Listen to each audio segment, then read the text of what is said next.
Chapter 4. A Worrisome Ride. When Nancy parked in front of the Fontaine's dancing school, Henri and his sister were waiting for her. They had several suitcases with them. Anyone spying on the dancers would certainly think that they were going on a long trip. Nancy whispered her new plan to the couple, and they nodded assent. "None of your enemies will be able to learn your destination in a private plane," she said. "That's splendid!" Henri smiled. There was little traffic, and they soon reached the River Heights airport. Nancy parked, then pointed to the waiting plane, which belonged to a friend of Ned Nickerson's. The Fontaines thanked Nancy profusely and hurried off, whispering that they would see her soon. As Nancy waited to wave goodbye to her new friends, she became aware of a man not far away who stared alternately at her and then the waiting plane. She wondered whether he was merely an idle bystander or a spy connected with the Fontaine mystery. The man, who was slender and of medium height, had black hair and flushed cheeks. His eyes were penetrating, and Nancy found herself turning from his insolent stare. After she had waved goodbye and the plane was airborne, Nancy turned to look at the man again. He was gone! At first she felt relieved. Then her mind began to race. He might be making inquiries about the plane's destination from some mechanic who had not been warned against giving out the information. The spy could telephone some member of the group and arrange to have him meet the Fontaines with a phony message, getting them into real trouble. Nancy tried to shake off the mood. "I'm making a mountain out of a molehill," she said to herself. "Just the same, I'll look around." She did not find the man and finally concluded he had left the airport. Her search had taken half an hour, and by this time the Fontaines had completed their plane trip and would soon board a train for the return journey. "I won't have time to go home," Nancy decided. "I'll take a circuitous route to the River Heights station to throw anyone off my trail." Nancy had gone only a mile when she sensed a car trailing her. She put on a burst of speed, and the driver behind her did the same. "Oh dear," Nancy thought, "this may mean trouble." On the spur of the moment, she decided to switch to a side road with many curves. It was just around the next bend, and by hurrying, Nancy knew she could turn into it before the other car reached the bend. Turning off the convertible's headlights, Nancy hoped that the driver trailing her would not suspect her ruse. Unfortunately, the side road was rutted and bumpy, and she was forced to slow down the car, with the result that the pursuing driver spotted the convertible's stoplights and came after her. Nancy rolled up the windows and locked the doors. She drove as fast as she dared, but the other car finally overtook the convertible and forced it so close to a ditch that she was compelled to stop. From behind the wheel climbed the sinister-looking man she had suspected at the airport of being a spy. He came to stand beside her window. "You're Miss Drew?" he asked with a decided French accent. Nancy did not reply. "I am a friend of the Fontaines," the man said brusquely. "Where are they going?" Still Nancy did not answer. The man shook his fist at her. "If you do not tell me, it will go badly with you. You are playing a dangerous game, mademoiselle." Nancy's heart was pounding, but her voice was calm as she said, "I have nothing to tell you. Please move your car out of the way." "I will not!" the man cried. "You are going to answer my question or—" He stopped speaking because suddenly he was outlined in the headlights of a car coming up behind them. Apparently fearful of being caught, the man hurried back to his car and got in, but he called back, "You haven't heard the last of this!" He slammed his car into gear and roared away. The approaching automobile slowed down.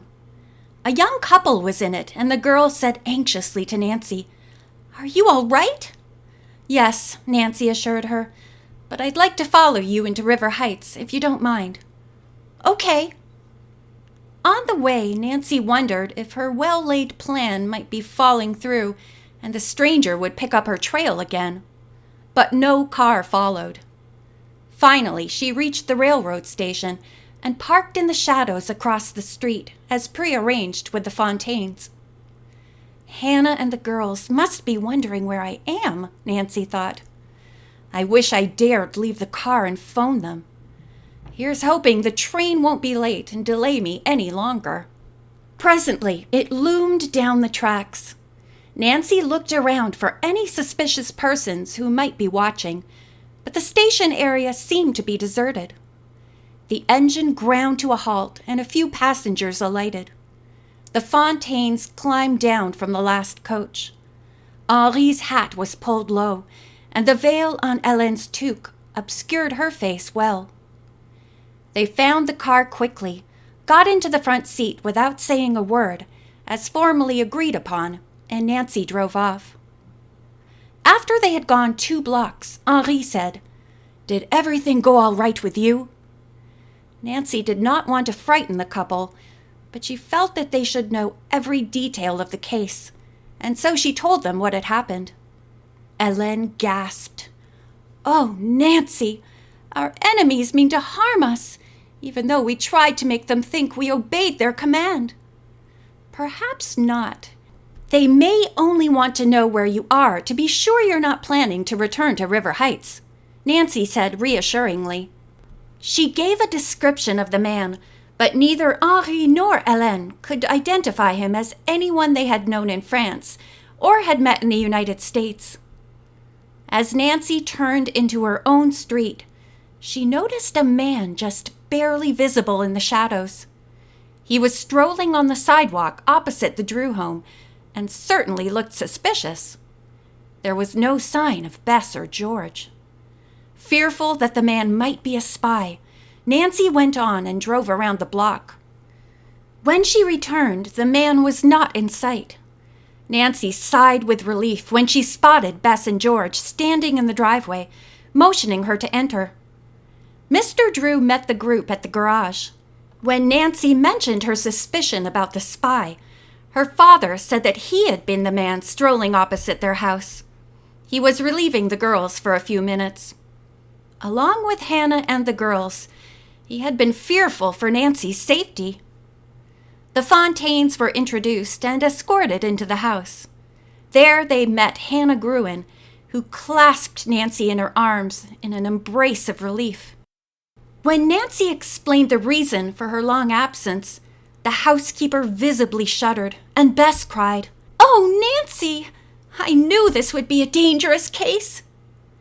The Fontaines looked very uncomfortable, and Bess regretted her remark.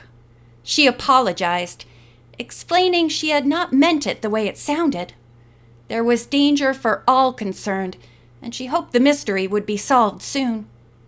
To cover the embarrassment, Hannah, who had drawn all the drapes, invited everyone to share a midnight snack of sandwiches and milk she had prepared. As they ate, each one told his story and finally relaxed. Half an hour later, Mr. Drew drove Bess and George home. Hélène was shown to a guest room on the 2nd floor by Nancy, and Henri was taken to one on the 3rd by Hannah.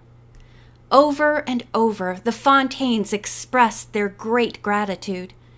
Nancy and Hannah, in turn, said they hoped that the brother and sister would be comfortable and happy during their stay. "And don't be bashful about asking for anything you want," the kindly housekeeper added.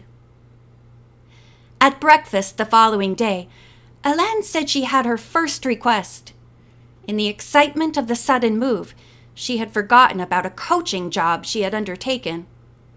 "It's the big charity show to be given in the Civic Center," Helen explained. "Nancy, would you mind getting in touch with Mrs. Parsons, the chairman, and telling her I will have to give up the coaching? I suggest that she get one of the other teachers in town to replace me." Nancy knew Mrs. Parsons and said she would stop at her home on the way to the dancing school. At 9:30, she rang the bell at the Parsons home.